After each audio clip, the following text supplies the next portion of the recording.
ខ្ញុំគណៈខ្ញុំសូមថ្វាយបង្គំប្រគុណចាស់ព្រះមហាប្រធានសាខាសាកលវិទ្យាល័យបាត់ដំបងសូមថ្វាយបង្គំគុណម្ចាស់គ្រប់ព្រះអង្គសូមគោរពអស់លោកស្រីស្វាគមន៍ចំពោះបងប្អូនដែលអញ្ជើញចូលរួមល្ងាចនេះប្រធានបទដែលខ្ញុំគណៈខ្ញុំលើកមកនេះវាមានទំហំនឹងធំធេងពេកបុគ្គលណានិយាយអំពីអក្សរសិល្ប៍ហ្នឹងវាធំណាស់តែខ្ញុំនឹងព្យាយាមកាត់បង្រួញវាសង្ខេបវាឲ្យខ្លីទាន់កាលវេលាហ្នឹងទី1ទី2ទៀតខ្ញុំមិនគិតទេណាបើសិនជាមានពេលខែក្រោយៗទៀតនឹងខ្ញុំជួយធ្វើបទកថា1ឬ2ទៀតដែលនិយាយអំពីអក្សរសិល្ប៍ខ្មែរនៅក្នុងសម័យអង្គរដែលឆ្លុះបញ្ចាំងអំពីការអភិវឌ្ឍនៅសេដ្ឋកិច្ចនិងឆ្លុះបញ្ចាំងពីការអនុវត្តនៅការគ្រប់គ្រងរដ្ឋនាសម័យអង្គរនេះចូលដល់ប្រធានបទហ្នឹងខ្ញុំកណាចង់បញ្ជាក់បន្តិចទី1យើងត្រូវស្គាល់ពាក្យកលឹះរបស់វាសិនពាក្យកលឹះគឺអក្សរសិល្ប៍អក្សរសិល្ប៍នេះមានពាក្យកលឹះ2ធំពាក្យកលឹះទី1ជាភាសាអង់គ្លេសថា literature of philosophy ពាក្យកលឹះទី2 literature in philosophy តែខ្ញុំកណាខ្ញុំលើកមកអធិប្បាយថ្ងៃនេះទស្សនវិជ្ជានៃអក្សរសិល្ប៍មិនមែនក្នុងអក្សរសិល្ប៍ទេបើទស្សនវិជ្ជាក្នុងអក្សរសិល្ប៍ឧទាហរណ៍ថានៅក្នុងរឿងធនជ័យដែលលោកបណ្ឌិតវ៉ាន់ឌីកអនលោកបានរកឃើញថាអ្នកប្រាជ្ញខ្មែរពីដើមនោះបានបញ្ចូលនៅទស្សនវិជ្ជានៃវិចារណនិយមឃើញទេនៅក្នុងរឿងបញ្ចុះសម្រុងនឹងជីវិតលោកអាបែកាមូសបានបញ្ចូលនៅទស្សន័យជីវិតឥតន័យអានឹងទស្សនវិជ្ជានៅក្នុងអក្សរសិល្ប៍អានោះវាច្រើនណាស់ព្រោះអក្សរសិល្ប៍នៅលើលោកមានរាប់រយលានរឿងអញ្ចឹងវាមានរាប់រយលានគំនិតនៅក្នុងហ្នឹងតែដែលខ្ញុំលើកយកមកនិយាយអំពីទស្សនវិជ្ជានៃអក្សរសិល្ប៍ទស្សនវិជ្ជានៃអក្សរសិល្ប៍នេះក៏មានអ្នកប្រាជ្ញធំនៅលើលោកហ្នឹងច្រើនដែលកំណត់ឲ្យនិយមន័យហ្នឹងមានសឹងជាង100និយមន័យខ្ញុំឧទាហរណ៍យើងនិយាយពីខ្មែរមុនទៅចោះលោកបណ្ឌិតកេងវណ្ណសាលោកថាអក្សរសិល្ប៍ជាវិជ្ជាស្យង់ដែលចោទដោះស្រាយបញ្ហាមនុស្សដែលឆ្លោះពីបញ្ហាសង្គមលោកកាលម៉ាលោកថាអក្សរសិល្ប៍ជាអាវុធមុខពីរដែលប្រើសិល្បៈយកមកឆ្លោះបញ្ចាំងអំពីបញ្ហាសង្គមលេនីនក៏គាត់ឲ្យគំនិតផាកផែលនឹងដែរតុលស្តយអ្នកនិពន្ធអ្នកអក្សរសិល្ប៍ដ៏ល្បីរបស់ជនជាតិរុស្ស៊ីហើយដែលជាអ្នកដែលមានឈ្មោះល្បីណាស់លើពិភពលោកក៏គាត់ឲ្យនិយមន័យដែរថាអក្សរសិល្ប៍គឺការយកសិល្បៈមកឆ្លុះបញ្ចាំងអំពីជីវិតតថភាពនិងសង្គមមានអ្នកនិពន្ធខ្លះទេដែលមានគំនិតផ្សេងពីហ្នឹងដូចទីហោដូចជាអ្នកនិពន្ធសាំងតិចស៊ុយប៉េរីនេះគាត់ថាអក្សរសិល្ប៍ជាគ្រឿងកំសាន្តគ្រឿងកាយកំសាន្តគ្រាន់ជាការសប្បាយទេអញ្ចឹងហើយបានជាយើងបងប្អូនរៀនទិសដីអក្សរសិល្ប៍នេះកន្លែងមុខងារអក្សរសិល្ប៍បងប្អូនឃើញទេមានលោកគ្រូខ្លះលោកកំណត់មុខងារអក្សរសិល្ប៍មាន3ទី1មុខងារពុទ្ធិទី2មុខងារតថៈទី3មុខងារអប់រំឃើញទេពុទ្ធិតថៈនិងអប់រំហ្នឹងហើយដែលឆ្លោះបញ្ចាំងអំពីតថភាពសង្គមតើសង្គមវាដើរទៅដល់ណាសង្គមវាធ្វើអ្វីខ្លះក៏ប៉ុន្តែមានលោកគ្រូថាទៀតថាមុខងារអក្សរសិល្ប៍មាន14នោះគឺមុខងារកំសាន្តនេះអាហ្នឹងគឺយកទិសដីរបស់សាំងតិចស៊ុយប៉េរីហ្នឹងមកបង្ហាញហើយប៉ុន្តែអ្នកខ្លះទៀតគាត់ថាមុខងារអក្សរសិល្ប៍មានរហូតដល់5នោះគឺមុខងារទំនាក់ទំនងឧទាហរណ៍បងអូនអានរឿងប៉ូវេសនីនាំឲ្យបងអូនយល់ដឹងអំពីវប្បធម៌អរិយធម៌របស់ពួកប្រចាំប្រទេសនាយុគសម័យទំនើបដែលបងអូនអានរឿងសាមកុកនាំឲ្យបងអូនយល់អំពីវប្បធម៌អរិយធម៌បូព៌ាប្រទេសនៅក្នុងសម័យបុរាណអាហ្នឹងទំនាក់ទំនងពីមនុស្សមួយទៅមនុស្សមួយពីសង្គមមួយទៅសង្គមមួយដូច្នេះបើយើងនិយាយពីអក្សរសិល្ប៍ជាទូទៅយើងអាចនិយាយបានថាជាមុខវិជ្ជាមួយដែលសិក្សាអំពីមនុស្សហើយដែលបង្ហាញអំពីតថភាពនៅក្នុងសង្គមមនុស្សតែអ្វីដែលពិសេសជាងគេដែលវាខុសពីមុខវិជ្ជាដទៃគឺប្រើសិលវិធីហ្នឹងហើយដែលខុសពីគេបើកុំមានសិលវិធីអក្សរសិល្ប៍វាคล้ายជាមុខវិជ្ជាប្រវត្តិសាស្ត្រវាคล้ายជាមុខវិជ្ជាទស្សនវិជ្ជាវាคล้ายជាមុខវិជ្ជាសង្គមវិទ្យាហើយ ដែលមុខវិជ្ជាប្រវត្តិសាស្ត្រអត់មានបញ្ចូលសិលវិធីទេអញ្ចឹងបានអ្នកខ្លះដែលមិនយល់ច្បាស់គាត់ទៅចាត់ទុកថាអក្សរសិល្ប៍គ្រាន់តែជារឿងអានកំដរអារម្មណ៍នឹងមិនជារឿងចម្លែកទេដែលគាត់អត់មានទិសស្ដីអក្សរសិល្ប៍ហ្នឹងដែលគាត់ស្គាល់ពីនិយមនៃអក្សរសិល្ប៍ហ្នឹងអញ្ចឹងនេះចំណុចសំខាន់ជាងគេបំផុតនៃការដែលយើងនិយាយអំពីអក្សរសិល្ប៍ហ្នឹងគឺការឆ្លោះបញ្ចាំងអំពីទស្សនវិជ្ជាសង្គមដោយប្រើសិលវិធីសង្គមរបៀបណាហើយអ្វីដែលខ្ញុំមានបំណងយកមកបង្ហាញបងប្អូននេះពួកខ្ញុំមានការបារម្ភមិនទៅបារម្ភឃើញថាការរៀនសូត្ររបស់យើងគ្នាច្រើនដល់គ្នាច្រើនចេញទៅវិញនៅក្នុងសង្គមនេះឱកាសដែលផ្ដល់ការងារយើងវាតិចឃើញទេដល់ឱកាសផ្ដល់ការងារតិចហ្នឹងការរៀនសូត្ររបស់យើងវាខកខានវាខាតពេលវេលាខាតជីវិតរបស់យើងអត់ប្រយោជន៍អានឹងជាបញ្ហាមួយដែលត្រូវគិតអញ្ចឹងហើយបានជានៅក្នុងការរៀបចំប្រព័ន្ធអប់រំក្នុងការគិតគូរពីរឿងមុខវិជ្ជារៀនហ្នឹងគេគិតគូរទៅដល់តើសង្គមទៅការងារអីខ្លះទៅរកការងារខ្លះ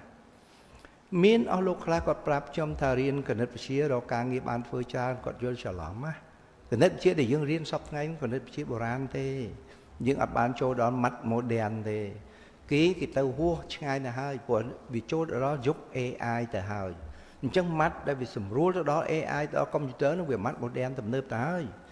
បើតាមខ្ញុំគិតយុវជនសពថ្ងៃនៅក្រុងភ្នំពេញនេះ2ឆ្នាំហើយឆ្នាំមុនសាកលវិទ្យាល័យភូមិន្ទភ្នំពេញរើសតែ900នាក់ទេតែចំនួនកង់លីដាដែលដាក់ចូលដល់3000នាក់ឆ្នាំនេះរើសតែ700នាក់ជាងទេតែកង់លីដេហ្នឹងដល់ទៅ2990នាក់ជាងវាច្រើនលើសលប់អញ្ចឹងត្រូវតែប្រឡងជំរុះការដែលខ្ញុំគិតថាគាត់គិតនឹងត្រូវល្អហេតុអីអញ្ចឹងអ្នកចូលមករៀននៅពុទ្ធកសាកលវិទ្យាល័យក៏ដោយនៅសាកលវិទ្យាល័យភ្នំពេញក៏ដោយប្រហែលជា 60% មានបំណងคล้ายខ្លួនទៅជាអ្នកអប់រំបើคล้ายខ្លួនជាអ្នកអប់រំគុណម្ចាស់ឬបងប្អូនទៅគិតមើលទៅតើនៅបឋមសិក្សាមានគ្រូប៉ុន្មាន100000នាក់ជាងពីមុនមកលោកច័ន្ទសុភីគាត់ទទួលបន្ទុកនោះណាឥឡូវគាត់ចូលនិវត្តន៍ហើយគាត់ទៅជាអនុរដ្ឋលេខាធិការនៅក្រសួងអប់រំយុវជនកីឡាគ្រប់គ្រងនោះគាត់ប្រាប់ខ្ញុំគាត់ថាលោកគ្រូខ្ញុំគ្រប់គ្រងថ្នាក់បឋមណាអីវាតូចណាស់ខ្ញុំប្រាប់គាត់វិញថាពីឯងជាអ្នកដែលធ្វើការអស្ចារ្យជាងគេក្នុងក្រសួងអប់រំព្រោះគ្រូច្រើនជាងគេបំផុត100000នាក់ជាងហ្នឹងគឺបឋមអ្នកគ្រូអនុវិទ្យាល័យគ្រូវិទ្យាល័យបងអូនមើលចំនួនដែលចេញទៅធ្វើគ្រូបង្រៀនបឋមអនុវិទ្យាល័យគេត្រូវការគ្រូណាគេត្រូវការគ្រូអក្សរសាស្ត្រសឹងតែ40ទៅ50% នៃចំនួន100000នាក់ជាងអញ្ចឹងយើងមានលទ្ធភាពទី1ឃើញទេអាចដណ្ដើមយកការងារនឹងបានជីវវិទ្យារូបវិទ្យាវិតិចអញ្ចឹងហើយបានចំនួនអ្នករៀននឹងវិតិចប៉ុន្តែបើទៅបំរើក្នុងវិស័យវិទ្យាសាស្ត្រវិញណាអត់រូបវិទ្យាអត់ជីវវិទ្យាទៅអត់រួចទេអានេះទី1បញ្ហាទី2ក្រៅពីគ្រូអ្នកអក្សរសាស្ត្រនឹងអាចធ្វើបានច្រើនបងអូនអាចទៅជាលេខានៅតាមក្រសួងមន្ទីរស្ថាប័នឬក៏តាមក្រុមហ៊ុនដទៃពេលនេះបងជាអ្នកកត់ត្រាជាអ្នកធ្វើរបាយការណ៍ជាអ្នកធ្វើអីសពបែបយ៉ាងជាលេខានឹងមុខរបរដែលយើងត្រូវចេញទៅធ្វើហ្នឹងទី2ទី3បងអូនឃើញអីទៀតទេនៅក្នុងវិស័យសារព័ត៌មានច្រើនណាស់វិស័យសារព័ត៌មានហើយវិស័យសារព័ត៌មានដល់សប្តាហ៍ថ្ងៃនេះវាជាវិស័យទី4ធំទី4ណាមុនយើងមានតែ3ទេអង្គនីតិបញ្ញត្តិប្រណិប័តតុលាការឥឡូវព័ត៌មានជាអំណាចទី4ហើយព័ត៌មានទៅកាន់ណាពួកអ្នកអក្សរសាស្ត្រឲ្យតែគុណម្ចាស់ឬបងប្អូនយល់ឲ្យច្បាស់ហើយការសិក្សារបស់យើងដិតឲ្យស៊ីជម្រៅយើងងាយនឹងរកការងារធ្វើបានច្រើនជាងក្រៅពីនឹងនៅវិស័យតែងនិពន្ធគុណម្ចាស់បងប្អូនយល់ឃើញការតែងនិពន្ធសប្តាហ៍យើងឃើញតែងនិពន្ធនៅស្រុកខ្មែរយើងវារលំសងអស់ណាកវីស្មេទាំងអស់នោះសឹងអត់ការងារធ្វើបងប្អូនច្រឡំណាបងប្អូនបើកទូរស័ព្ទមើលហើយមើលក្នុង YouTube ហើយមើល Facebook តើមួយថ្ងៃចេញប៉ុន្មានពាន់រឿងលោកម្នាក់ដែលខ្ញុំធ្លាប់ដើរហាត់ប្រាណកាត់មុខផ្ទះគាត់រាល់ថ្ងៃមួយម៉ោង7យប់ហើយខ្ញុំដើរគាត់នឹងអង្គុយមើលរឿងភាពយន្តខ្លីៗរបស់ចិននោះហើយម៉ោង3ភ្លឺគាត់ស្លាប់បាត់ទៅគេនេះគាត់មើលដល់គាត់ស្លាប់ហ่ะអញ្ចឹងអាវិស័យនោះវាទាញបានការងារច្រើនណាស់ខ្ញុំសូមជម្រាបណាភាពយន្ត Hollywood ណាថតម្ដងចំណាយពី50លានទៅ100លាន តែចំណូលវិញបានប្រហែលជា4-500លាន1000លានទេភាពយន្តរបស់ចិនសប្តាហ៍ថ្ងៃវាថតណាចំណាយអស់ប្រហែល10000-20000ដុល្លារគាត់ប្រើ AI ប្រើអីប៉ុន្តែគាត់ទទួលបានទៅវិញទទួលចំណូលទៅវិញសឹងតែក្បែរ1លានអញ្ចឹងរដ្ឋាភិបាលចិនគាត់បានប្រាក់អំពីវិស័យភាពយន្តហ្នឹងច្រើនមែនតើបងត្រូវដឹងថាមនុស្សស្ដាច់ក៏ដោយរាជក៏ដោយ10000ដល់មន្ត្រីក៏ដោយអ្នកធ្វើការរាជការដោយអ្នកណាក៏ដោយក៏អានដែរក៏មើលដែរព្រោះហ្នឹងរឿងកំសាន្តអញ្ចឹងបើយើងយល់ឃើញថាអាមុខដែលយើងរៀនវាមានប្រយោជន៍ច្រើនសម្រាប់យើងតែមានប្រយោជន៍ហ្នឹងយើងត្រូវតម្រង់វាទៅយើងរៀនអីខ្លះដើម្បីអាចទៅធ្វើការហ្នឹងបាននេះមិនមែនរៀនសម្រាប់យកសញ្ញាបត្រទេរៀនគឺសម្រាប់ទៅធ្វើការដើម្បីបានប្រាក់យកមកចិញ្ចឹមជីវិតខ្ញុំចូលក្នុងវិស័យអប់រំនេះតាមពិតតាំងពីឆ្នាំ79ដែលជាប្រធានយុវជនកណ្ដឹងមានទិសស្លោកមួយអ្នកចេះតិចបង្រៀនអ្នកមិនចេះអ្នកចេះច្រើនបង្រៀនអ្នកមិនចេះតិចខ្ញុំឃើញប្រជាជនខ្មែរនៅល្ងងចានៅក្រីក្រអញ្ចឹងបានស្ម័គ្រចិត្តទៅបង្រៀនគ្រូបង្គោលរហូតដល់មកបង្រៀននៅសាលាសន្ធរមួយឆ្នាំ80ជាងបង្រៀនហើយគ្រូស្ម័គ្រចិត្តគេនេះពួកខ្ញុំចង់ដឹងតពិសោធន៍យកតាំងពីគ្រូថ្នាក់បឋមថ្នាក់មធ្យមថ្នាក់អនុវិទ្យាល័យទៅវិទ្យាល័យបទពិសោធន៍របស់យើងទាំងអស់នឹងហើយដល់តែខ្ញុំចេញមកធ្វើការយូរឆ្នាំទៅបើខ្ញុំអានច្រើនទៅបើខ្ញុំដឹងថាអូយើងអត់ស្គាល់អ្វីហៅថាអក្សរសិល្ប៍សោះហ្នឹងហើយយើងអួតថាយើងចេះតាមពិតចំណេះដឹងរបស់យើងវាទូចមែនតើសឹងស្មើផ្កាយមួយនៅលើចក្រវាឡសឹងស្មើផ្កាយមួយលើចក្រវាឡអញ្ចឹងដើម្បីទៅយល់ដឹងពីអក្សរសិល្ប៍ខ្ញុំត្រូវបង្ហាញបងប្អូនអំពីជីវិតមនុស្សព្រោះអក្សរសិល្ប៍វាសិក្សាពីជីវិតមនុស្សសិក្សាពីសង្គមសិក្សាពីការវិវត្តទៅនេះស្នាដៃអក្សរសិល្ប៍ទាំងឯងព្រោះស្នាដៃអក្សរសិល្ប៍វាអត់នៅមួយដៃនេះវាវិវត្តជានិច្ចក៏ដូចជាស្នាដៃខាងព័ត៌មានអញ្ចឹងដំបូងព័ត៌មានក៏មនុស្សនិយាយប្រាប់គ្នាក្រោយមកចេញជាกระดาษទៅសេបិទផ្លាកនឹងមើលគ្រឿងកុនអញ្ចឹងឃើញណាក្រោយមកទៅចេញជា offset ដល់ឥឡូវនេះវាទៅអញ្ចឹងវាទៅជាសម្លេងវិញវាជុទូហ្នឹងវាមានការវិវត្តអក្សរសិល្ប៍ក៏វិវត្តអញ្ចឹងដែរដើម្បីយល់ដឹងពីហ្នឹងយើងទៅនិយាយអំពីប្រវត្តិសង្គមមនុស្សបន្តិចចុះអញ្ចឹងមកខ្ញុំថាវាធំវាវែងប៉ុន្តែខ្ញុំព្យាយាមសង្ខេបកង់ធ្វើម៉េចឲ្យបងប្អូនអាចយល់បានហើយមិនប្រើពេលវែងទេផែនដីយើងដែលយើងរស់នៅនេះចំណែកតូចមួយនៃចក្រវាឡទេអាញ់ស្តាញចិត្តស្លាប់គាត់នឹកឃើញថាគាត់ស្គាល់ទិសស្ដីប្រពុតយឺតតិចបើគាត់ស្គាល់បានច្រើនណាចំណេះដឹងគាត់កើនណាប្រពុតថាស្អីដែលធំជាងគេគឺមេឃនឹងធំណាស់បងអូនដឹងណាផែនដីយើងវាផ្នែកមួយនៃកាឡាក់ស៊ីតូចមួយទេភពនៃព្រះអាទិត្យហ្នឹងនេះ10ភពជាងហ្នឹងហើយបើនិយាយពីកាឡាក់ស៊ីមេកាវីវតាំងពីបងអូនកើតដល់បងអូនស្លាប់បងអូនរាប់តែមិនអស់ផងរាប់លានភពហើយកាឡាក់ស៊ីមេកាវីវហ្នឹងវាជាផ្នែកតូចមួយនៅក្នុងចក្រវាឡទាំងមូលទេអញ្ចឹងចក្រវាឡមួយទាំងមូលវាមិនដឹងមានប្រមាណ100កោដកាប់អាសង្ខ័យនេះវាច្រើនមែនទែនគណនាមិនអស់ទេចក្រវាឡនេះកើតឡើងអ្នកវិទ្យាសាស្ត្រក៏រកឃើញប្រហែលជា7000លានឆ្នាំមុនហើយកើតតែ3នាទីទេទុកបឹងធំប៉ុណ្្នឹងហ្មងហើយបើយើងនិយាយពីផែនដីយើងនេះវិញផែនដីយើងនេះទើបចាប់បដិសន្ធិនៅក្នុងចក្រវាឡនេះប្រហែលជា4000លានឆ្នាំហើយ4000លានឆ្នាំហ្នឹងមិនមែនដូចអ្វីដែលយើងឃើញសប្តាហ៍នេះទេការចាប់កំណើតដំបូងវាគ្រាន់តែជាដុំភ្លើងមួយទេអត់មានអ្វីជីវិតអីរស់នៅបានសំបីតែលោហៈធាតុដែកហ្នឹងក៏នៅបានទេវាហុយទៅជាផ្សែងមិនទៅជាទឹកទេតែពេលដែលវាវិលជុំវិញព្រះអាទិត្យហ្នឹងព្រោះផែនដីវិលជុំវិញព្រះអាទិត្យផងវិលជុំវិញខ្លួនឯងផងវាវិលដល់កន្លងមួយស្រេចតែផែនដីវាធ្លាក់ចុះមកតិចនោះតិចទៅជាដុំតកកដ៏ធំមួយគ្មានជីវិតណារស់នៅបានទេអត់មានទេអញ្ចឹងប្រហែលជា6-700លានឆ្នាំមុនផែនដីវាវិលចូលដល់កន្លងយើងសប្តាហ៍ហ្នឹងកន្លងយើងសប្តាហ៍ហ្នឹងកន្លងអីគឺកន្លងវិលមកជុំវិញខ្លួនឯងហ្នឹង24ម៉ោងហើយវិលមកជុំវិញព្រះអាទិត្យហ្នឹងគឺ365ថ្ងៃពេលនេះវិលចូលដល់ជុំហ្នឹងហើយបានធ្វើឲ្យសីតុណ្ហភាពវាធ្លាក់ចុះល្មមបានជីវិតវាចាប់កំណើតឡើងជីវិតវាចាប់កំណើតឡើងតាមទិសស្ដីវិទ្យាសាស្ត្រដែលគេរកឃើញហ្នឹងនៅជាសារធាតុតូចមួយនៅសមុទ្រទេ rồi mà về chắp bị vón tinh đon tới chia rút cái chia tới chia sắt là mùn bán chia tới chia xòa hay xòa nên mình ca bị vót cha nè chẳng hay bán chia nẹo bị chia xa sọt ngày mới có rõ khơi tham mà đúng những miếng chỉ vứt khá thá pi liên cha mà khá tham mà liên cha nằm khá ta ha sắp mơn cha nằm khá ta pram mơn cha nằmដោយសារពូជស្វានៅលើលោកហ្នឹងវាមានពូជខុសៗគ្នាដែលពូជដែលយើងសពថ្ងៃនេះគឺពូជHomo sapien Homo sapien ហ្នឹងជាពូជស្វាមួយដែលឆ្លាតហើយដែលមានការវិវត្តជឿនលឿនជាងគេទេខ្ញុំសូមជម្រាបថាអ្វីដែលមនុស្សខុសប្លែកពីសត្វទាំងអស់លើโลกហ្នឹងគឺភាសា Homo sapien ហ្នឹងហើយដែលមានភាសាហ្នឹងហើយដែលស្ដែងចេញអក្សរសិល្ប៍ហ្នឹងทีนี้សត្វទាំងអស់អត់មានភាសាទេសត្វទាំងអស់រស់នៅតាមបែបធម្មជាតិតែមនុស្សរស់នៅក្នុងវប្បធម៌សត្វទាំងអស់ដែលកើតឡើងរហូតដល់ចាស់ទៅស្លាប់ទៅចំណេះដឹងទាំងឡាយកប់តាមខ្លួនគាត់បាត់ទៅតែមនុស្សអត់ទេមនុស្សបានយកភាសាហ្នឹងរាយរាប់ប្រាប់គ្នានិទានប្រាប់គ្នាដូច្នេះចំណេះដឹងវានៅតគ្នាមកពេលនេះអញ្ចឹងភាសាកើតដំណើរនឹងមនុស្ស Homo sapien ហ្នឹងឯងមិនមែនមនុស្សនៃអង្គនៃតាល់មិនមែនមនុស្សអាមញ៉ុងអីទេនឹងវាយូរឆ្នាំហើយ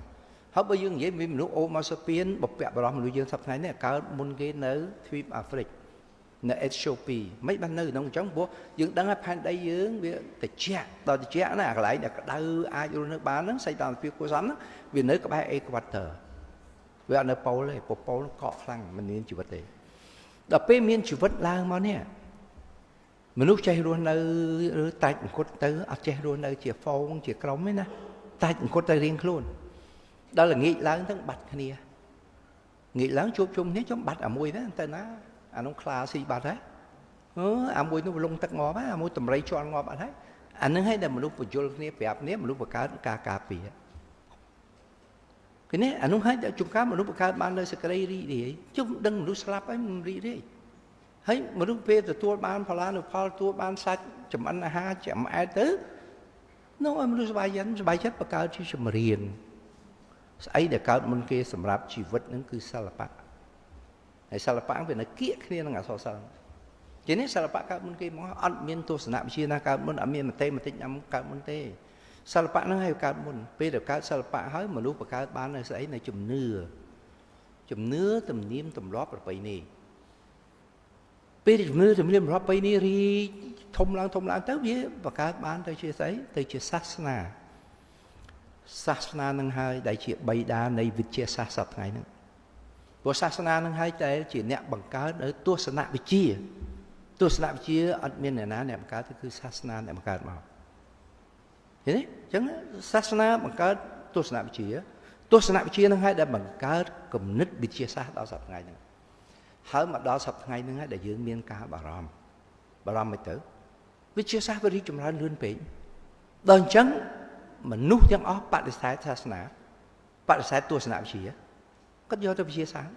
អានឹងហើយដែលវាអត់មានភាពស៊ីមទីគ្នាវាលំអៀងថ្ងៃក្រោយភពផែនដីនឹងវានឹងអាចរលាយទៅតាមមហិច្ឆតានៃវិទ្យាសាស្ត្រនឹងឯងអញ្ចឹងហើយបានជាអ្នកសិក្សាមែនតើគាត់ថាពីរនឹងអត់ចោលបានមួយណាបានទេនេះសាសនានិងវិទ្យាសាស្ត្រចោលបានទេទស្សនវិជ្ជានិងវិទ្យាសាស្ត្រចោលបានតែថ្លឹងខុសគឺពិភពលោកណាលាយនេះខ្ញុំអធិប្បាយខ្លះទេណាបងអូនឃើញទេអញ្ចឹងយើងមកដល់កន្លែងហ្នឹងយើងឃើញចៃហើយយើងឃើញថាភាសាកើតដំណើរមនុស្សវាអាចថា 50000 ឆ្នាំឬក៏ 50000 ឆ្នាំភាសាមានការវិចម្រើនណាស់មនុស្សបើអត់មានភាសាមនុស្សអត់ស្គាល់ភ្លើងទេមនុស្សដូចសត្វតោសត្វតម្រៃសត្វខ្លាអញ្ចឹងឃើញភ្លើងរត់តែដល់ក្រោយមកមនុស្សភ្លើងហ្នឹងមនុស្សឃើញសត្វវាស្លាប់ទៅមនុស្សយកសាច់ហ្នឹងមកហូបវាឆ្ងាញ់មនុស្សនឹងយកពាក្យភាសាប្រាប់ដល់កូនចៅទាំងអស់ភ្លើងមានសម្រាប់អ្នកឯងណាភ្លើងនេះជាអាវុធរបស់អ្នកឯងភ្លើងជាមធ្យោបាយសម្រាប់ចម្អិនសាច់ភ្លើងនេះសម្រាប់ជាមធ្យោបាយដុតកម្ដៅឲ្យខ្លួនអញ្ចឹងភ្លើងហ្នឹងហើយដែលជាអាទិទេពធំជាងគេបំផុតរបស់មនុស្សដំបូងគេបងអូនទៅមើលអាទិទេពធំរបស់ពួកគ្រីស្ទានដោយពួកមូស្លីមដោយពួកយូដាដោយគេឲ្យតំណាងនិមិត្តរូបជាអណ្ដាតភ្លើង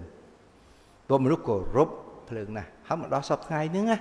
ក៏នៅតែភ្លើងនឹងទេដែលមនុស្សទាស់ទែងគ្នាកាប់សម្លាប់គ្នាតែប៉ុន្តែភ្លើងសប្តាហ៍ថ្ងៃវាវិវត្តចេញពីភ្លើងអស់ភ្លើងអីនេះវាទៅដល់ធម្មពល អូខេមនុស្សឆ្លោះគ្នាហ្នឹងធម្មពលអន្តរៈធម្មពលអីធម្មពលលីជោមឥឡូវនេះមនុស្សចង់ទាញយកធម្មពលភពលើយកមកប្រើទៀតកាលណាអ្នកណាគ្រប់គ្រងទៅលើធម្មពលបានអ្នកនឹងគ្រប់គ្រងសេដ្ឋកិច្ចពិភពលោកបានដូច្នេះការវិវត្តចេញពីធម្មពលហ្នឹងឯងភ្លើងហ្នឹងឯងហើយភាសាហ្នឹងដែលអប់រំឲ្យមនុស្សយល់ដឹងប៉ុន្តែ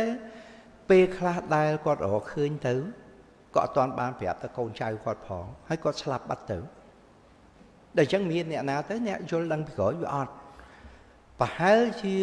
អំឡុង7000ឬក៏6000ឆ្នាំមុនបានន័យថា3000ឬក៏4000ឆ្នាំមុនគ្រិស្តសករាជមនុស្សនឹងបង្កើតអក្សរបានវាភាសាបងប្អូនត្រូវយល់ស្អីហៅភាសាគឺជាសូរសំឡេងប៉ះនឹងឥន្ទ្រីអារម្មណ៍នាំឲ្យយើងយល់ដឹងអីមួយឧបមាថាខ្ញុំនិយាយអំពីដើមត្នោតនៅនេះអត់មានដើមត្នោតទេបើខ្ញុំនិយាយដើមត្នោតភ្លារូបត្នោតហ្នឹងវាចូលទៅដល់អារម្មណ៍របស់បងប្អូននឹកឃើញអូនៅក្បែរផ្ទះដើមវាប៉ុណ្ណេះលូតទៅមុខមានផ្កាអញ្ចេះមានស្លឹកអញ្ចេះឃើញទេរូបអារម្មណ៍ដែលមនុស្សបង្កើតឡើងអាហ្នឹងភាសាចុះអក្សរវាជាស្នាមគំនូសតាំងអ្វីមួយអញ្ចឹងប្រហែលជា6000ឬ7000ឆ្នាំមុនមនុស្សមានការវិវត្តជឿនលឿនបង្កើតបានជាស្នាមគំនូសកត់ត្រានៅអ្វីមួយអានោះហើយដែលគាត់ស្លាប់បាត់ទៅហើយតែចំណេះដឹងណាវាបន្សល់ទុកឲ្យមនុស្សជំនាន់ក្រោយហ្នឹងយកមកសិក្សារៀនសូត្រធ្វើឲ្យវិទ្យាសាស្ត្រនឹងកាន់តែរីកចម្រើនគេរកឃើញរូងភ្នំមួយនៅអឺរ៉ុបដែលគាត់គូរូបមួយដែលមនុស្សម្នាក់ហ្នឹងស្ពាយសន្ទូចមួយដែលមានផ្លែសន្ទូចហ្នឹង7អញ្ចឹងគាត់គូហ្នឹងគាត់ចង់ប្រាប់មិត្តភក្តិគាត់ទៅរកគាត់នឹងរូងភ្នំហ្នឹងណាគាត់ប្រាប់ថាគាត់ទៅនេសាទហើយសន្ទូចហ្នឹងគឺនេសាទហើយមានត្រី7បានន័យគាត់ទៅនេសាទ7ថ្ងៃអញ្ចឹងអក្សរដែលពិភពលោកដែលមនុស្សទាំងអស់បង្កើតឡើងដំបូងឡើយនោះគឺអក្សររូបគូរូបហ្មងបើថាចង់និយាយពីពេងហ្នឹងគូរូបពេងហ្នឹងទៅបើចង់និយាយពីផ្ទះគូរូបផ្ទះទៅក៏ប៉ុន្តែប្រហែលជា4ឬ5000ឆ្នាំមុនអាចจะ5000ឆ្នាំមុនជនជាតិមួយនៅសមុទ្រមេឌីទែរ៉ាណេទ្វីបនេស៊ីនេះគាត់បង្កើតបានអក្សរក្រមបើឲ្យជនជាតិទ្វីនិកបើប្រទេសគឺទ្វីជាតិសាសគឺទ្វីនិកជនជាតិទ្វីនេស៊ីគាត់បង្កើតអក្សរក្រមហ្នឹងស្រៈឲ្យព្យញ្ញៈមាន4-10ទេស្រៈព្យញ្ញ4-10ព្យញ្ញៈ4-10អត់មានន័យទាំងអស់តែបូកបញ្ចូលគ្នាមកមានន័យរាប់លានដល់អញ្ចឹងមនុស្សធូរស្រាលមនុស្សអត់ខំប្រឹងទៅចាំគូគំនូរាប់ម៉ឺនរាប់សែនហ្នឹងទេចាំតែអក្សរក្រមប្រមាណទៅគុំចូលគ្នាបង្កើតបានជាពាក្យបានការវិវត្តនេះហើយដែលធ្វើឲ្យមនុស្សទាំងអស់នៅគ្រប់កុលសម្ព័ន្ធគ្រប់ជាតិសាសន៍ទាំងអស់ហ្នឹងក៏យកអាហ្នឹងមករៀនសូត្រតាមបង្កើតបានអក្សររៀងខ្លួនទៅតាមអំបូរនៃជាតិសាសន៍នីមួយៗប៉ុន្តែសប្តាហ៍ថ្ងៃសួរថាអស់នៅភាសាដែលប្រើរូបជាសញ្ញានៅសល់ជនជាតិ2គឺជនជាតិចិននិងជនជាតិជប៉ុនយើងឃើញចិនគាត់គូរូបគូរូបប្រទេសគូរូប4ជ្រុងមកគូរូបមនុស្សគូរូបដៃមានជើងមានក្បាលហ្នឹងមនុស្សនេះនៅមាន2ភាសាហ្នឹងចិនហើយនិងជប៉ុនប៉ុន្តែជប៉ុនគាត់ភាសាដែលគាត់ប្រើអក្សរគាត់ប្រើមាន3ប្រភេទណាមួយគាត់ប្រើបែបឡាតាំងមួយទៀតគាត់ប្រើតាមសូរស៊ីងហ្វូនីកអន្តរជាតិមួយទៀតតាមរបៀបដើមរបស់គាត់ក៏សម្រួលធ្វើម៉េចឲ្យរៀនសូត្រខ្ញុំនិយាយមកដល់អក្សរនេះហើយដែលធ្វើឲ្យមនុស្សមានការរីកចម្រើនខ្លាំងណាស់ទីនេះរីកចម្រើនcủaមនុស្សចេះកត់ត្រានៅរឿងរ៉ាវខ្លួនឯងនៅបាតុភូតសង្គមនៅជីវភាពសង្គមមនុស្សដំបូងឡើយមនុស្សអត់ទាន់ចេះធ្វើអីទាំងអស់មនុស្សរស់នៅរបៀបម៉េចមនុស្សរបៀបបរបាញ់បើនិយាយពីសេដ្ឋកិច្ចគេហៅសេដ្ឋកិច្ចប្រមាញ់អញ្ចឹងហើយកាលតែពេលខ្ញុំរៀន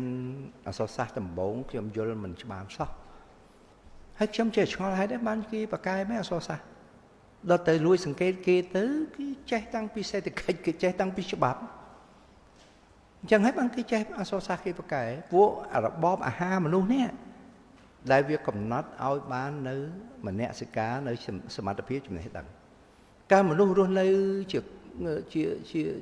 ពាណិជ្ជករនោះមនុស្សមានអីហូបស្លឹកឈើមានសាច់មានអីហូបព្រោះពេលនោះមនុស្សអត់ទាន់ស្គាល់ព្រួញអត់ទាន់ស្គាល់លំពេងអត់ទាន់ស្គាល់លោហៈធាតុផងមនុស្សប្រើដុំថ្មដូចអញ្ចឹងអាការហូបចុកបានតិចនាំឲ្យចំណេះដឹងវាការយឺតយ៉ាវនឹងការគិតតែដល់ពេលជួបគ្រោះថ្នាក់ញឹកទៅមនុស្សចេះរស់នៅជាហ្វូងរស់ជាក្រុម តតាំងទឹកដីខ្មែរដែលគេរកឃើញវត្តមានមនុស្សចំណាស់ជាងគេបំផុតណានៅលើទឹកដីខ្មែរហ្នឹងណានៅបាត់ដំបងហ្នឹងឆ្នាំ1965គេបានរកឃើញនៅភ្នំតាក់ទ្រាំងហ្នឹងគេហៅឈ្មោះថាលាអាងស្ពានដោយសារមុខលាអាងហ្នឹងមានថ្មម្ដុំដុះកោងដូចស្ពានអញ្ចឹងដល់គាត់មកធ្វើកំណាយឆ្នាំ1965នេះគេរកឃើញទឹកតាំងមនុស្សរស់នៅទីនោះកាលនោះគាត់គិតស្មានប្រហែលជា7000ឆ្នាំជាងមុននោះបើបងគ្រិស្តសករាជទេវាជិត9000ឆ្នាំតែឥឡូវនេះដែលគេធ្វើកំណាយថ្មីនេះគេអាចរកឃើញថាមានអាយុកាល10000ឆ្នាំជាងអញ្ចឹងកន្លែងហ្នឹងវាជាជំនួយដល់ការសិក្សាអំពីអក្សរសិល្ប៍របស់អក្សរសិល្ប៍វាសិក្សាពីមនុស្សយើងសពថ្ងៃបងរាល់ថ្ងៃបងសរសេរពាក្យពេចន៍អីទាំងអស់ឃើញតាក់ទន់នឹងបល័យតាក់ទងសំស្ក្រឹតទេchứមនុស្សដែលកើតជំនាន់នោះមានទេអត់មានទេព្រោះមនុស្សនៅដាច់ពីគេហ្នឹងហ្នឹងគឺនៅក្នុងសម័យបុព្វកាលដែលមនុស្សរស់នៅគប់សัตว์គប់អីបេះផ្លែឈើហូបតែដល់មនុស្សចេះដាំដុះមនុស្សចេះធ្វើកសិកម្មនៅយើងនេះវត្តមានដែលយើងរកឃើញយឺតជាងគេបន្តិចដំបូងខ្ញុំគិតថាលឿនជាងគេនៅសំរោងសែនប្រហែលជា6000ឆ្នាំមុនសំរោងសែនគេធ្វើកំណាយដំបូងនៅក្នុងឆ្នាំ1876ហើយដោយលោកចែមកំណាយបន្តទៀតហើយកំណាយធំជាងគេដែលហង្រីម៉ុងស៊ុយឆ្នាំ1901ហើយកំណាយបន្ទាប់ចុងក្រោយគេដល់លីវ៉ាណាក៏ដល់ឃើញកាយចុះទៅក្រោមជម្រៅ4ម៉ែត្រឃើញផូស៊ីលមនុស្សសម្ភារៈមនុស្សតបប្រើហ្នឹងមានតាំងពីថ្មមានតាំងពីលង្ហិនសម្រិតនេះក្អមមានតាំងពីកណ្ដៀវមានតាំងពីត្រល់មានតាំងពីសន្ទូចមានប្រយោជន៍សំខាន់ណាស់ក្នុងការសិក្សាអំពី anthropology សិក្សាអំពីមនុស្សវិទ្យាសៀមគាត់ថាយើងលួចពូជស្រូវគាត់ខ្ញុំបានប្រាប់គាត់វិញថាអ្នកមានផោះតាងទេតែខ្ញុំមានផោះតាងអ្នកវិទ្យាសាស្ត្រចិននៅគន់មីងគាត់ប្រាប់ខ្ញុំថាប្រភពស្រូវដែលដាំមុនគេបំផុតនៅពិភពលោកនៅស៊ីសងប៉ាណានៅខាងដើមចិត្តទន្លេមេគង្គខាងលើខ្ញុំធ្លាប់ទៅដល់ 4-5 ដងដែរនៅជនជាតិថៃនៅហ្នឹងពួកតៃនៅហ្នឹងពួកយន់ហ្នឹងក៏នៅហ្នឹងវាប្រភពដើមនៅហ្នឹងតែចុងក្រោយបំផុតខ្ញុំថាក្នុងក្រោយនៅសំឡងខ្សែនេះក្រោយនៅបឹងទន្លេសាបឯងពួកយើងរកឃើញវត្តមានកណ្ដៀវហ្នឹង6000ឆ្នាំអញ្ចឹងបាទ6000ឆ្នាំជាងមុនអញ្ចឹងមនុស្សយើងចេះបង្កើតការដាំដុះយូរហើយកន្លែងហ្នឹងដែលយើងយល់ឃើញថាជនជាតិខ្មែរហ្នឹងមានការវិវត្តលឿនហើយគេសម្គាល់បានទៅលើជំនឿប្រពៃណីក៏ដោយសារសំឡងសែនព្រោះសំឡងសែនគេឃើញកលភាជមួយដែលដាក់គ្រោងចាំងនៅក្នុងហ្នឹងហើយមានចានសំណែនមួយក្នុងហ្នឹងហើយគ្រោងចាំងនេះដាក់អង្គញ់ដៃអង្គញ់ជើងពួកមនុស្សកាលពីបុរាណគាត់យល់ឃើញថាមនុស្សចាប់បដិសន្ធិឡើងវិញចេញពីម្ដាយអង្គញ់ដៃអង្គញ់ជើងអញ្ចឹងដើម្បីឲ្យវាចាប់បដិសន្ធិបានវិញគេដាក់អង្គញ់ដៃអង្គញ់ជើងកន្លែងហ្នឹងខ្ញុំប្រាប់សៀមវិញថាអ្នកឲ្យលួចប្រពៃណីខ្ញុំទាំងអស់ពិតនិយាយថាលួចឯងអ្នកឲ្យទទួលអធិពលពីខ្ញុំព្រះមហាក្សត្រថៃពេលដែលចូលទីមង្គលដាក់ក្នុងកោតព្រះមហាក្សត្រខ្មែរក៏ដាក់កោតហ្នឹងប្រពៃណីកោតហ្នឹងតាំងពី6000ឆ្នាំមុននោះពួកជាតិសាសន៍ទាំងអស់ដាក់ខុសគ្នាខ្លះដាក់មឈូសខ្លះដាក់កប់ប្រឈរខ្លះកប់អង្គុយនេះតាមវប្បធម៌សាសនាដទៃតាមការវិវត្តនៃតំបន់នីមួយៗតាមការយល់ឃើញរបស់ជាតិសាសន៍នីមួយៗអញ្ចឹងអានេះយើងនិយាយមកវិញថាសម័យទាសភាពសម័យទាសភាពនោះគឺកសិកម្មចាប់ដើមយើងរកឃើញ6000ឆ្នាំមុនតែតាមការសិក្សាស្រាវជ្រាវអំពីពិភពលោកមនុស្សនេះចេះធ្វើកសិកម្មប្រហែលជា10000ឆ្នាំហើយការធ្វើកសិកម្មហ្នឹងហើយដែលនាំឲ្យមនុស្សមានការរីកចម្រើនលឿនណាស់រីកចម្រើនលឿនមិនមុនគាត់នៅដើរបេះផ្លែឈើដែលគប់សัตว์ហុងគាត់ទៅកាត់ដីវាលដីស្មៅដីព្រៃច្រើនអាកាសផ្គត់ផ្គង់ចំណីអាហារគាត់អត់គ្រប់ទេដល់គាត់ចេះដាំដុះគាត់ត្រូវការដីធំហ្មងទេដីល្មមទេអាចចិញ្ចឹមជីវិតបានអញ្ចឹងអាការហូបចុកគ្រប់គ្រាន់នេះធ្វើឲ្យប្រាជ្ញាគាត់នឹងរីកចម្រើនដូច្នេះហើយបានជាស្ថានភាពនៃការវិវត្តរបស់គាត់នឹងរីកចម្រើនទៅហើយយើងរកឃើញកាន់តែអស្ចារ្យមែនទែននៅឯមេមត់យើងរកឃើញគូទឹកដែលបុព្វបុរសខ្មែរចេះលើកទំនប់ព័ទ្ធជុំវិញអានោះ4000ឆ្នាំអញ្ចឹងហើយបានការសន្និដ្ឋានរបស់អ្នកស្រាវជ្រាវមុនថាខ្មែរយើងបង្កើតជានគរ về đại miền vọt thì miền Anh đi nè bạc ỏiแต่การเราเคยน้องนอมเอายังโยนเคยนักมาเยอะประกาศนักก็มุนอันเดียมาดอลจังเชียร์สักมานี่มีการวัดเลือดนัดโดยเฉพาะให้ยังช่องดังท่าหนาเต๋อเชียร์ปีนี้ดาวบ่เยอะนะแต่อัตโพลยังตัวปีอันเดียมาตัวปีจัดมาบุกการศึกษาอันปีสอสัลยังเต๋อสกอลอันปีชีวิตอันปีการรุ่นไหนปีชีวิตอันปีตำหนักในการวิวัฒน์หรอกรมนุษย์ขยมพี่เยี่ยมใหญ่มวยสังขารใครปนนั้นแบบขยมเนื้อได้คิดทับองค์ป่าจะโยนบานติ๊กเด้พวกไอ้สาวองค์มันตุ่มล้ออ่านนะจังว่าตุ่มล้ออ่านเอาชราติ๊กอันนี้ชื่อธรรมดาแม่ทับองค์สาวเยอะแต่บองเลือดที่มวยบ่ยืนchẳngเลือดที่ปีกันเรือเลือดใบเดียวกันเรือnàyจังยืนตลบมาวิ่งยืนมือประพบแนวสาวสาวบ่ยืนประพบสาวสาวบ่ยืนเมียนปีthì mới cứ ở số sớ toàn mót vì đám có hà số sớ toàn mót có rừng prèn lục ly thêm tấy có hà số sớ rừng prèn lục liên hợp án có hà số sớ bị chỉ chun lục hôn cầm xía có hà số sớ bị tệ cái gì à bị hà số sớ bị prèn ní từ tại bậc cao miến ở trong năm mà pon phẩm buôn rồi chất sắp phẩm buôn thế đào chìm niên cả Việt Nam nâng chui bậc cao rồi hà thá literature popular nâng phê bị bảng má số sớ bị prèn vì đám dương hai thà sổ sáo rừng prế người sổ sáo trọ mòn anh nâng chiếc bậc phê sổ sáo mũi để miễn vây chùm nát này bọn mới dương đăng bảo vọt dương để xa rương bà thao nghiêng nịa là ngày dương đăng bảo vọt phnom sập bơ để xa miê rương phnom sập bơ miền phnom rương tung ngoan dương miền rương đi rương đâu tới rương chẳng on nó nghe rương prế chẳng on nó đã bình chế âm pi bảo vọt bình chế âm pi tầm niệm tầm lóp bảo nỉ rương mà lu sla bình chế âm pi tầm niệm tầm lóp bảo nỉ rương pang bơ khơi mau thì nè năng suấtแต่chỉ bópไปทอมีนตำไหลบำพดเราบópไปจีจีดกันมาปีดามมนุษย์ปีดามเคยหาถ้าไอ้กะแหลกขณะจีดไอ้กะนั่งมวยแหลกขณะจีดแต่ขยมสอบนั้นยังเผอเปียน้ำมันเคยหาถ้าอัตตะสัญญาณอัตตะนั่งคลูนสัญญาณแต่ยังเป็นคลูนอยู่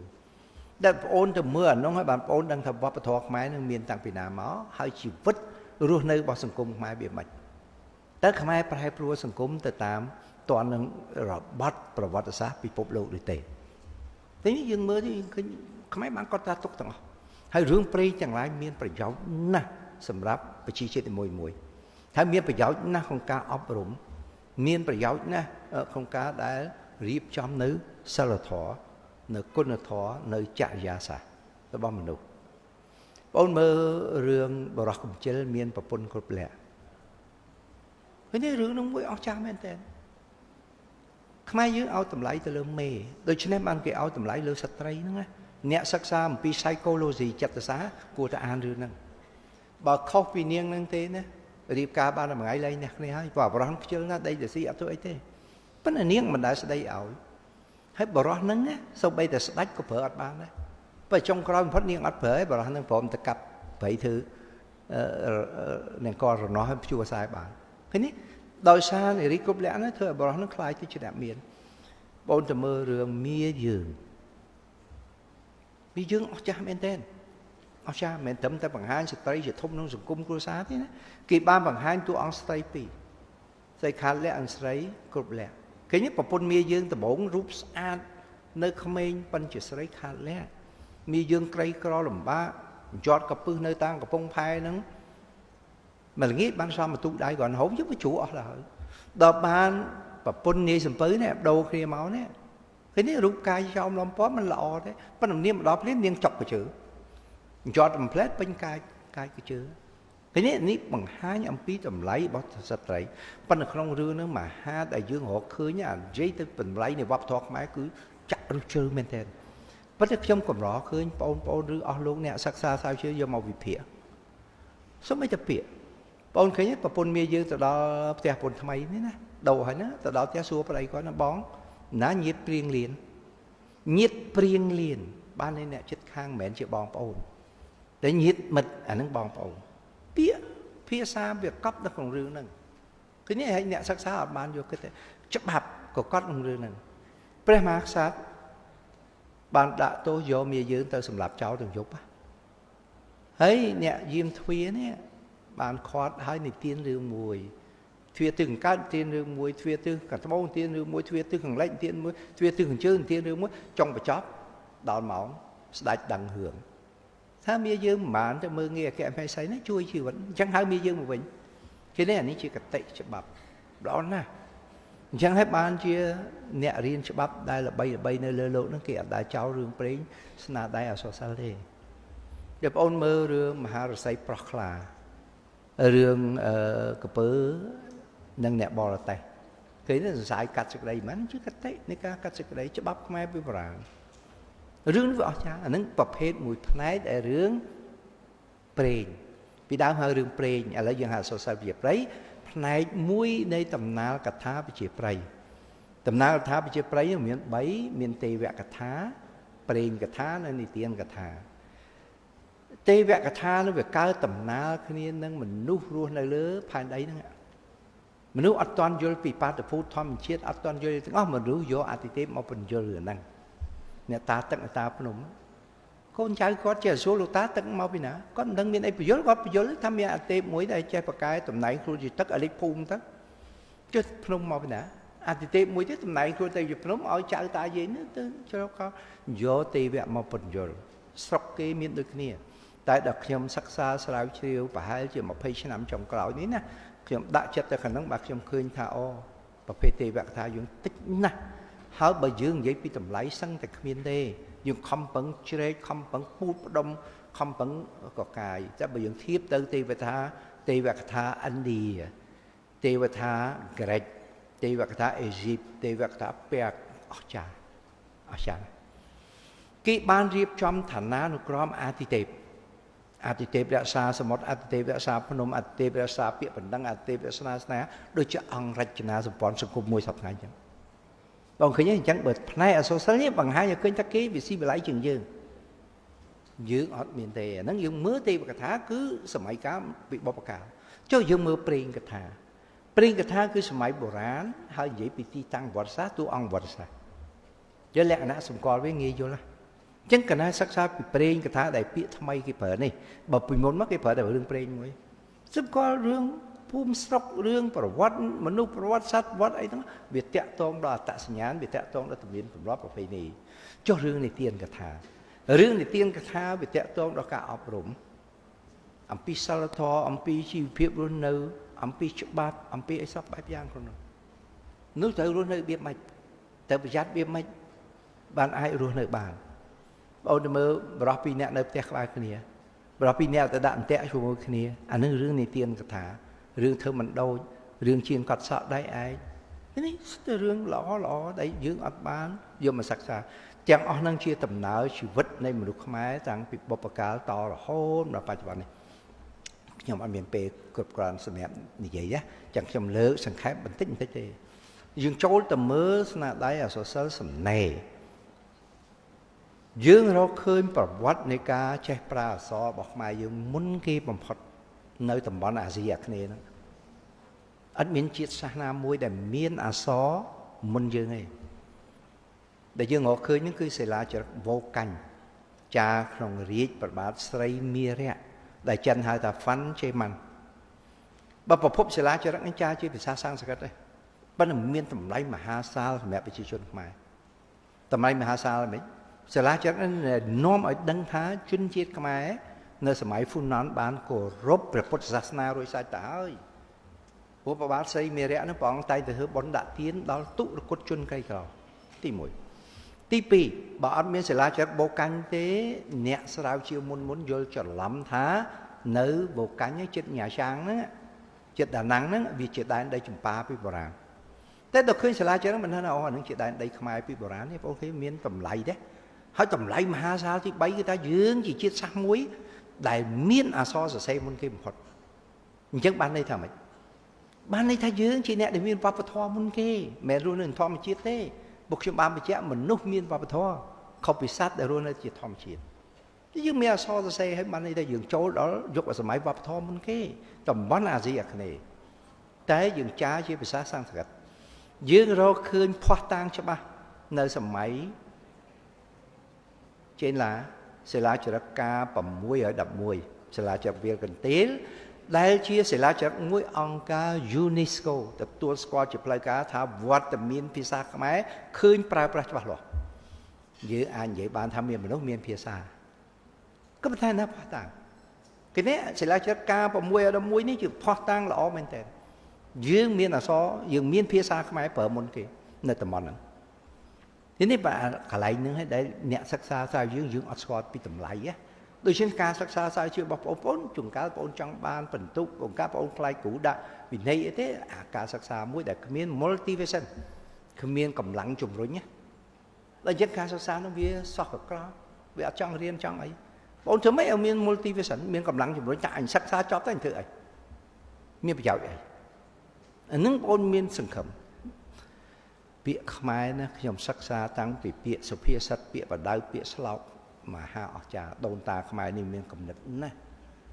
โอนจำแต่มือแนบซาคือจูบที่กิโซมาเจ๊บ้องลุโดชนำนั่งมีนเพลย์บ้องมีนเพลย์บ้านในจุ่มร้เนี่ยจุ่มนั่งเอาเจ๊บ่มจังกิโซเนี่ยโกนบ้องเนี่ยเนียงมองเนี่ยเอียนโซ่เนี่ยมีนเพลย์đấyคือนี่ขมายยืนสมควรมีนเพลย์คือมีนสกัยสังคมให้บ่ยืนยิ่งปีเซตกัดจ้ะอัดมีนเพลย์อัดมีนเยเซตกัดเจ๊กูเซตกัดติดมันหยุดถ่ายก่อนแล้วก็ชกมันปนอ่างมันแผลจิตได้แต่มันเห็นท่าเอาเนี่ยยังทำเซตกัดโดยไอ้chứ mà anh dụ anh đọ nhà bắt vô với nha có thật đọ nhà bắt mấy có đẹp không có thật Paul tầm lâu năm nắng á thứ ban chuyển phế cho thao Paul sơi năm nắng á thứ ban chuyển phế cho thao khi ông đẹp ta chẳng nè mẹ nè setกัดcái số khi ông hai tới mẹ nè setกัดbà cần á gì bị setกัดcái gì bị cá bay trái phô Paul chẳng ở luôn nơi lứa bị phúc lục dương sắp ngay ní nèอาหารสำหรับเอาเหมือนลูกเขามาอัดกรุบเต้ไทม์เลยน้ำปีดองที่ก็อัดกรุบได้ปอนตะมือเนาะในนิเจรียในคองโกในโมซัมบิกไอ้เมียนไอ้เขาพวกฮัมมาให้เมียนปาเลสไตน์ไอ้ไม่แบบจะถ้าเชิญไปสอนโดยเบียกาใจแบบอัดกรุบให้กิจวัตรย้ำช่วยให้ไอ้ยันซอเซอร์ซอให้ตะมือดองหนองซอเซอร์ไปแตะโตนชีวิตไปแตะโตนสกัมมาเพียบไปยืงอัดมือเธอมายืงดังทีนี้ฉันสมบัติจะบับนะยมเติมแบบโดยลูกประเทศตลาดการกัมพูชาบองชิวเกย์เนี่ยบองปะปอนฉบับยังดาวตอนแค่ปะปอนฉบับพุ่มลูกก็ดาวตอนนี่บอกไอ้สับไงเปิด AI บอกมีฉบับ AI อาจได้บางไอ้เยอะที่จับกี่เยอะที่คุมกี่เยอะที่คอดกี่ทีนี้ฉันฉบับจะถือสมรบแต่ตามสังคมบปทได้มันรู้รุ่นหนึ่งฉันอ่ะโซเชียลวิจัยสมัยทุ่มนะในครองสังคมนั่งในครองพนัยดังmấy những khi bạn dễ đào sơ sơ này để dương ngộ khơi bảo quát cái cá phía xa pra so sơ sơ sầm này bao dương dương trái từ tám bài khmer dương trái sầm máy bồ rán sầm máy cành đá sầm máy tùm nơ sầm máy bồ rán thì dương phân bài chàng sống từ lứa prim dùng sầm máy cành đá dương phân bài chàng sống từ lứa sơ sơ put dùng cứ tầm ná chỉ vứt bỏ tua ông bodhisatខ្ញុំឃើញលោកគ្រូសង្ឃស៊ីវលោកប្រែសភៅនឹងលោកដាក់ត្រូវលោកដាក់ថានិទានជាដកនិទានអានោះជាប្រភេទស្នាដៃនិទានទេប្រពុតលោកនិទានរឿងទាំងអស់នោះមនុស្សកត់តាមមនុស្សចំណាំទៅរឿងនិទានគេនេះវានិទានពីដំណើរនៃជីវិតហ្នឹងឯងហើយនឹងស្នាដៃសរសើរទំនើបក៏ទំនើបហ្នឹងក៏ការជួសជជែកគ្នាតវ៉ាគ្នា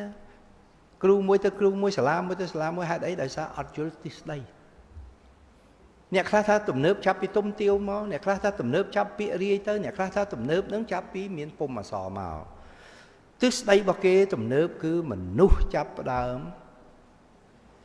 លើកពីតតបញ្ហាតថនៃជីវិតយកមកបង្ហាញនឹងចូលដល់ទំនើបហើយ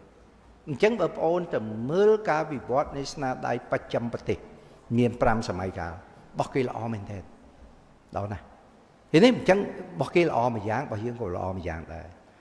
จังชมเลือกมาวิ่งโซเซลสมัยโบราณตอนคืนนี้น้อมเอายืนนี่โยนดังกับปีชีวิตเพียรตุ่มเลี้ยมตุ่มรอบปีนี้บอกยืนยืนตัวอัลโปลเปรียมเบี้ยไม่ตัวอัลโปลปดเบี้ยไม่ยังสมัยกลางชอบไปจังเบอร์สังคมมาหาเบอร์ยืนนี่จีอัมปีสังคมไว้เนี่ยยืนโจตัวดอสังคมสักเรียภูมิหายมีสไตล์หายคือหาเชียนนกโกมันแม้นชื่อกอลสัมปอนเลยบ่าយើងនៅសម្រងซ้ายนี่มันនៅកอលសម្ពន់តែសប្តាហ៍ថ្ងៃវាមិនមែនជានគរទេសប្តាហ៍ថ្ងៃវាជារដ្ឋអ្នកច្បាប់ខ្លះក៏អត់ស្គាល់អ្វីហៅនគរអត់ស្គាល់អ្វីហៅថារដ្ឋទេនេះបើដោយសារគាត់អត់យល់ដឹងអំពីបញ្ហាសង្គមមួយទូលំទូលាយ dương sắp ngay rót dương miên đách mấy cái hai dương mình hai nó có dương hai rót của dương miên rót thầm nói thế ấy bưng bay lên rót thầm nói tay sầm máy muốn ở miên rót thầm nói cứ tua sân nã bóp ra mà sát lúc ơi anh nâng thở ai lúc anh nâng khó khói cô ở đây nó lúng lúc canh nã chẳng bảy thế nè anh nâng nè so sánh thời chăm cho bàอีตลอดแต่ว่ายังเคยเนี่ยการศึกษาสารโบราณบางอย่างนอยังอยู่บ้านเบียดมาจำนัดมวยนั่งฮะนะได้เพียซาเนี่ยมีต่ำไรนะสำหรับมนุษย์ในสังคมบางคนจะให้องค์จำไอ้ใช้มือไอ้กษาแต่งอ๋อเลิกพบโลกรวมแต่งไอ้กษาขมายไอ้กษาบอเต้แต่เซมปีปัญหาขมายกิจการีจำร้านบ่ฟุนนันการีจำร้านบ่เจนลาการีจำร้านบ่องโกเดซ่ามีนปัญญาวันขมายยลดังปีวิเชียซายลดังปีการเราเคยได้เราเคยไอ้กัดได้กัดทมอไอ้นั่งวิเชียจำนายมวยได้จำนายมวยแต่กี้มันได้อย่างนี้เนี่ยพี่ซ่ายังตลับแต่เว้นถักขมายยังสมัยฟุนนันยังเปิดไปใส่สมัยเจนลาเปิดใส่สมัยโกเปิดใส่ยังปลายไปซ่าสร้างสกัดไม่บางครั้งก็นะยอมเห็นทางจังเสลาจะรักแตงมาป้อนแตงเชื่อนึงสังแต่ไปสับแต่กายสับเพื่อร้อยจ่าชีภาษาสังสกฤตภาษาสังสกฤตสมัยการนุ่งไหมโดยภาษาอังกฤษสมัยการนี้จังจนเชียสิงคโปร์นะกายสับเพื่อร้อยจ่าอังกฤษคือนี่ภาษานั้นวิจิตรเนี่ยตุ่มน้องเธอมนุษย์นั้นมีแต่ตรงเนี่ยเธอมนุษย์นั้นอาจจับบานเลยปัจจัยวิเชียนยังให้สมัยการน้องจุนเชียขมายยังจังแตะตรงเหมือนดีได้แตะตรงมวยรบได้แตะตรงนะว่าภาษาสังสกฤตแบบมุ่นขี้บุพเพในเรื่องพบโลกเขาอย่างดังทำภาษาสังสกฤตภาษาอะไรเวลาอ่อนนะสมบัยแต่อ๋อระยะไปใบบุญปอนชนะมาดอกข่อยนี่ให้นั่นนะเนี่ยวิเชียซะในประจำประเทศปากเกิดพี่เราบอกให้มาเผอปากเกิดสามประเทศไอ้เผอก็ปลายมีนเปียแต่จุ่มนัวได้ก็สังสกฤตมีนเปียจุ่มนัวได้บ้านในตะตุ่มรุ่งก็บุญไปยี่ห้อบักกี้เวลาตุ่มรุ่งในการบังคับปีขมายยังมีเพียจำนวนได้แต่เมื่อคณะกรรมการเข้มระยินกรรมบังคับเลื่อนหรือที่มวยโดยที่มวยคือสำนักพระสมัยเทพไดจูนะลูกชีพระประเทียนโดยซ้อสำเนียงลูกดาวสับไงลูกท้าที่มวยคำพังหัวปีศาจขมายโยมาซ้อไงอรัตเพียบแต่เบอร์โรมันบานเด้สมัยโยปีศาจไหลสังสกัดมาซ้องให้เบอร์โรมันบานเด้จำโยปีศาจรบนั่งโยใจเมาทำรองเตยก็หลายเนื้ออย่างเคยนับปีศาจไหลสังสกัดเป้น้องก็ทำเมียนต่ำไหลสมบูรณ์สมัยจนเจ็ดมานี่ชื่อจำนายมวยแต่ยืงtranhปีอ่ะสอสารเนี่ยแต่ยืงhọเคยในครั้งเสลาจะรักเราเคยนึงไอ้นี่ในครั้งจุ่มละในครั้งกลุ่มนู้นึงได้บางhai nhiềuเคยไปต่ำน้าไปวัดในสังคมหมายถ้ามีการที่จำนายยังปีศาจจะจำนายมวยยืงซัวตลอดแต่เป็นชาโอนศักดิ์ศาสอสารเนี่ยบางมาชอมเมียมาชนามหายมาชอมแม่ชอมเมียมาชามปนได้เคยอัตบัตน้ำมวยได้ยี่ปีสอสารสมัยฟุตนอนเลยสมัยเจลาได้สมัยอังกฤษได้ยังเรียนแต่เรื่องรามายณะมหาพิรตะโกสมัตดอเรื่องสิทธิจอบปีกัมพีเวนหมอเจ้าสู้แต่ขมายเมียนได้เมียนในนาเตอเสียรายจะรักน้ำนับเตียงจุ่มละเตียงกับนูนึงเรื่องสามกอกบาจันนะเรื่องนั้นหนีเตียนหลังตั้งปี100 ឆ្នាំមុនគឺសករាជនីទៀនជារឿងព្រេងនីទៀននេះតែរឿងហ្នឹងទៅតែមកតាក់តែងឡើងនៅក្នុងសតវត្សទី13ទេនៅក្នុងរាជវង្សម៉េងទេក្នុងស្ដេចជូយៀនចាំងដែលមានឪពុកកូនពីរនាក់យករឿងនីទៀនមកតាក់តែងទៅជារឿងប្រឡោមលោករបស់ចិនជារឿងប្រវត្តិសាស្ត្រមួយដែលឆ្លោះបញ្ចាំងអំពីសង្គមចិនឆ្លោះបញ្ចាំងពីសង្គមចិនតើមានការកាប់សម្លាប់គ្នារបៀបម៉េចទៅមានការរស់ស៊ីជួញដូររបៀបម៉េចទៅអាស៊ីនឹងចិនដល់មកគេហើយនាំមកគេថងណាអ្នកដែលបង្កើតផ្លូវដឹកជញ្ជូនមុនគេគឺចិនផ្លូវសោតដល់ឆ្នាំ2012លោកស៊ីជីនពីងយកហ្នឹងធ្វើជាគោលនយោបាយរបស់ចិនណាសោតនឹងឡើងវិញយកឈ្មោះរបស់ចិនបងតែអាស៊ីមិនរីកចម្រើនថងណាតើយើងអត់ពង្រីកអ្នកបង្កើតផ្លូវដឹកជញ្ជូនមុនគេចិនតែចិនអត់បានដឹកជញ្ជូនតាមសមុទ្រដឹកជញ្ជូនតាមផ្លូវគោកផ្លូវទន្លេដល់ពួកក្រិចនេះក្រោយចិននេះប្រហែលជា5 ឬ 600 ឆ្នាំមុនគឺសករាជក្រិចហ្នឹងក៏រកឃើញបញ្ចូលបាយធ្វើដំណើរតាមសមុទ្រឃើញអញ្ចឹងឯងនាំឲ្យវប្បធម៌អឺរ៉ុបនោះវារីកចម្រើនលឿនជាងអាស៊ីផ្លូវដឹកជញ្ជូនមធ្យោបាយភាសា ទាំងអស់ហ្នឹងហើយដែលយើងសិក្សាឲ្យឃើញថាសង្គមខ្មែរហើយខ្មែរយើងអត់បានយកទាំងអស់ហ្នឹងមកសរសេរមកចងក្រងទេអញ្ចឹងបាទខ្ញុំចេះគិតណាខ្ញុំណាបានប្រាប់ទៅពួកនិស្សិតនៅសាកលវិទ្យាល័យភូមិន្ទភ្នំពេញណាថាចំណែកនៃការសិក្សាអក្សរសិល្ប៍របស់យើងនៅតិចណាស់ហើយអ្នកសិក្សាអត់បានសិក្សាទេយើងមើលចម្លាក់នៅប្រាសាទបាយ័នមើលចម្លាក់នៅប្រាសាទប្រទេសឆ្មាយើងអាចតាក់តែងទៅជាស្នាដៃសំណេរហើយទៅជាហ្វីមទៅជាកុនបានតើប្រវត្តិចម្បាំងខ្មែរចាមរបៀបមិនទៅប្រវត្តិនៃការកសាងក្រុងអង្គរធំរបៀបមិនប្រវត្តិការកសាងនគររបៀបមិនទៅឃើញអាហ្នឹងអក្សរសិល្ប៍ប៉ុន្តែយើងអត់សម្ដែងចេញទេដូច្នេះបានជាខ្មែរយើងចំនួនក្រោយនេះយើងនៅខ្វះអ្វីអានខ្វះអ្វីដែលសិក្សាស្រាវជ្រាវអំពីបុព្វបុរសយើងមុនកន្លែងហ្នឹងដែលបងប្អូននៃប្រគុណចាស់មានចាប់អារម្មណ៍ខ្ញុំណាមិញបាននិយាយថាបើមានឱកាសខែក្រោយនៅមិននិយាយអំពីសម័យអង្គរណាតាមរយៈចម្លាក់ទាំងឡាយហ្នឹងតាមរយៈអក្សរសិល្ប៍ទេតែប្រហែលឃើញថាការរីកចម្រើនរបស់សង្គមខ្មែរសម័យអង្គរទៅលើផ្នែកអីខ្លះហើយមិនបានរីកចម្រើនអញ្ចឹងយើងឃើញសម័យហ្វូណនយើងនៅតែរៀនដដែល100ឆ្នាំជាងហើយតាំងពីសម័យបារាំងចូលមកកសាងស្រុកឲ្យយើងអត់មានបារាំងខ្មែរលាយបាត់ទៅហើយពីនេះអញ្ចឹងឯកសារដែលយើងរៀនប្រហែលនឹង100ឆ្នាំជាងវាអត់នៅដដែលប៉ុណ្ណឹងយើងរៀនតែរឿងរាមកេរ្តិ៍រឿងរាមាយណៈរឿងមហាភារតយុទ្ធមិនមែនរឿងទាំងអស់នោះអត់ប្រយោជន៍ទេមានប្រយោជន៍សម្បើមណាស់ប៉ុន្តែយើងគួរតែទៅមើលអ្វីដែលជីវភាពរបស់ប្រជាជនខ្មែរនោះសម័យហ្វូណនសម័យអង្គរតាមចម្លាក់តាមសិលាចារឹកហ្នឹងទៅមានអ្នកនិពន្ធសរសេរអានឹងឲ្យតែបងប្អូនហ្នឹងគ្រាន់តែសរសេរអស់ហ្នឹងបងប្អូនរកមើលមានការងារប៉ុន្មានអ្នកហើយនេះឯការងារមិនមែនការងារធ្វើអត់ប្រាមានប្រាបងផលិតជាហ្វីមផលិតជាវីដេអូហ្នឹងមានប្រាអានឹងជាមុខរបរមួយដែលអ្នករៀនអក្សរសិល្ប៍ទៅគិតពួកខ្ញុំបានបញ្ជាក់ថាអ្វីដែលខ្ញុំមកនិយាយនេះគឺចង់បង្ហាញអំពីអ្វីដែលសង្គមវាមានការប្រែប្រួលព្រោះរៀនដើម្បីទៅធ្វើការបានតតែចំណេះដឹងយើងវាផ្សារភ្ជាប់នឹងបរិបទថ្មីរបស់សង្គមចឹងគឺយើងឃើញអក្សរសិល្ប៍សម័យបុរាណរបស់យើងនៅតិចតួចណាស់ហើយតិចតួចទៀតជនជាតិខ្មែរនៅយល់ដឹងតិចណាស់ចំណាធ្លាប់ឲ្យនិស្សិតចិនណាតែសេដ្ឋបណ្ឌិតម្នាក់ឲ្យគាត់ប្រៀបធៀបរឿងរាមកេរ្តិ៍និងរឿងសាមកុកតែរឿងទាំងពីរហ្នឹងមានឆ្លុះបញ្ចាំងពីតម្លៃមួយណាល្អជាងសាមកុកគ្រាន់តែជារឿងតំណោះនៅក្នុងនគរមួយទេតំណោះនៃការដណ្ដើមអំណាចមាននៃនគរមួយរឿងតូចណាស់វាខុសពីរឿងរាមកេរ្តិ៍រឿងរាមកេរ្តិ៍មិនមែនជារឿងតំណោះក្នុងនគរមួយទេវាជារឿងតំណោះពិភពលោកសង្គ្រាមកើតឡើងពីសាសនាពីសេដ្ឋកិច្ចពីនយោបាយនៅក្នុងរឿងរាមកេរ្តិ៍មានទាំងអស់អ្នកវិទ្យាសាស្ត្រនយោបាយអ្នកវិទ្យាសាស្ត្រច្បាប់អ្នកវិទ្យាសាស្ត្រអំពីសង្គមអត់ទាន់បានយកមកសិក្សាឡើយទេហើយហ៊ានមើលងាយអ្នកអក្សរសិល្ប៍ទៀតដែលអ្នកអក្សរសិល្ប៍កោះបង្ហាញយកមកប្រាប់អូនមើលតើបរិមមុនតវៃក្រុងរាពណ៍បរិមកេនគរប៉ុន្មានប្រមូលបកសម្ព័ន្ធប៉ុន្មានបងអូនមើលឃើញសប្តាហ៍ដូចគ្នាទេឃើញបង្កើតបកសម្ព័ន្ធបង្កើតប្លុកឯង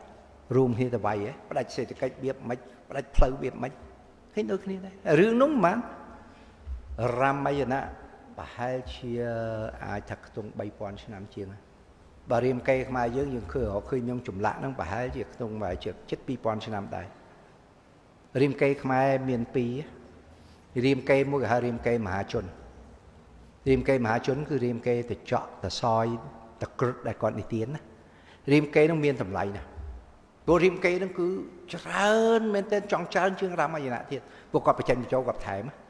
គាត់បញ្ចូលនៅមនសិការបញ្ចូលនៅទស្សនវិជ្ជាស្អីសង្គមដែលគាត់រស់នៅរាមកេរ្តិ៍ដែលបងអូនរៀននេះគេហៅរាមកេរ្តិ៍បញ្ញវន្តរាមកេរ្តិ៍នឹងមិនសូវមានតម្លៃរាមកេរ្តិ៍របស់អ្នកអង្គម្ចាស់វត្តឆៃយាវង្សនេះមិនសូវមានតម្លៃទៅមើលរាមកេរ្តិ៍របស់តចកនិងតក្រឹតគេបានរៀបរាប់តាំងពីប្រវត្តិតួអង្គតាំងពីប្រវត្តិបុព្វហេតុនៃចម្បាំងនឹងស្អីសពបែបយ៉ាងតាំងពីសាសនាតាំងពីសេដ្ឋកិច្ចតាំងពីនយោបាយតាំងពីច្បាប់តើចងច្បាប់វាមិនប្រទេសមួយដែលបង្កើតសង្គ្រាមនឹងកងចងច្បាប់វាមិនដំណាក់កាលទី2នៃអក្សរសិល្ប៍យើងហ្នឹងគឺ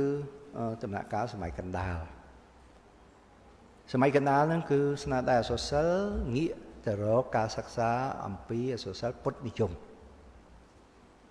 អក្សរសិល្ប៍ពុទ្ធនិយមគឺយើងយកដំណើរជីវិតរបស់តួអង្គពោធិសត្វហ្នឹងយកមកសិក្សាហើយពុទ្ធនិយមនេះយើងឃើញអ្នកអក្សរសិល្ប៍ពុទ្ធនិយមខ្មែរសពថ្ងៃចែកជា3ពុទ្ធនិយមសុទ្ធ ប៉ុនយមคล้ายនឹងคล้ายវហេតុខ្ញុំសូមបញ្ជាក់វិញថាសូសិលព្រាមនិយមដល់ពុទ្ធនិយមដែរជាប្រភេទស្នាដៃតន្តីខ្ញុំនិយាយពីតន្តីមិនដឹងថាគុណចាស់បងប្អូនយល់អត់ណាស្នាដៃតន្តីកើតនៅកន្លែងហ្នឹងបញ្ចប់កន្លែងហ្នឹងហើយដំណើរវាខ្លី